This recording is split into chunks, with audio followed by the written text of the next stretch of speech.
Hey guys, നമ്മളങ്ങനെ വാഴ 2 movie കാണാൻ വേണ്ടിയിട്ട് പോവാണ്. Actually this is my first phone voice video. ടിക്കറ്റൊക്കെ നമ്മൾ ഓൾറെഡി ബുക്ക് ചെയ്തിട്ടാണ് പോയത്. അതുകൊണ്ട് തന്നെ അവിടെ പോയി ക്യൂ നിന്ന് കഷ്ടപ്പെടേണ്ടി വന്നില്ല. പിന്നെ ടൈം ഉള്ളതുകൊണ്ട് തന്നെ കുറച്ച് ഫോട്ടോസും വീഡിയോസൊക്കെ എടുത്ത് പയ്യെ തന്നെ നമ്മൾ അകത്തോട്ടൊക്കെ കയറി. ഫിലിമൊക്കെ അങ്ങനെ സ്റ്റാർട്ട് ചെയ്തു. സത്യം പറഞ്ഞാൽ അടിപൊളി ഫിലിമാണ് കേട്ടോ. എല്ലാവരും തിയേറ്ററിൽ പോയി തന്നെ കാണാൻ ശ്രമിക്കുക. അടിപൊളി മൂവിയാണ്.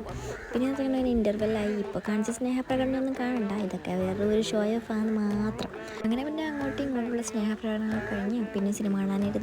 സത്യം പറഞ്ഞാൽ അടിപൊളി മൂവിയാണ്. മൂവിനെ കുറിച്ച് ഒന്നും പറയാനില്ല. അടിപൊളി, അത്രയ്ക്ക് അടിപൊളിയായിട്ടുള്ളൊരു മൂവിയാണ്. ആ സെക്കൻഡ് ഹാഫിലെ ഇമോഷണൽ സീൻസ്, ആ തിയേറ്ററിൽ ഇരിക്കാൻ പറ്റ പാട്. അങ്ങനെ അതൊക്കെ കഴിഞ്ഞ് നമ്മൾ തിരിച്ച് വീട്ടിലേക്ക് പോവാണ്. ഇപ്പം കണ്ടാളില്ല, അവൻ ട്രിവാൻഡ്രത്താണ് വർക്ക് ചെയ്യുന്നത്. അപ്പം അവൻ അങ്ങ് വരെ പോകണം. അങ്ങനെ അവൻ ബൈ ബൈ ഒക്കെ പറഞ്ഞ് നമ്മൾ തിരിച്ച് വീട്ടിലേക്ക് പോവാണ്. അങ്ങനെ എല്ലാം കഴിഞ്ഞ് നമ്മൾ വീട്ടിലോട്ടൊക്കെ എത്തി കേട്ടോ. വീട്ടിലോട്ടെത്തി ഫ്രഷ് ആയപ്പോഴത്തേക്കും അനിയത്തി ഒരു കൂട്ടുകാർ വീഡിയോ കോൾ വിളിച്ചിട്ട് എൻ്റെ ഫാനാന്നൊക്കെ പറഞ്ഞു. പിള്ളേരുടെ ഓരോ കാര്യം. ഇതാണ് എൻ്റെ അനിയത്തി കേട്ടോ. അപ്പോൾ ശരി, ബൈ.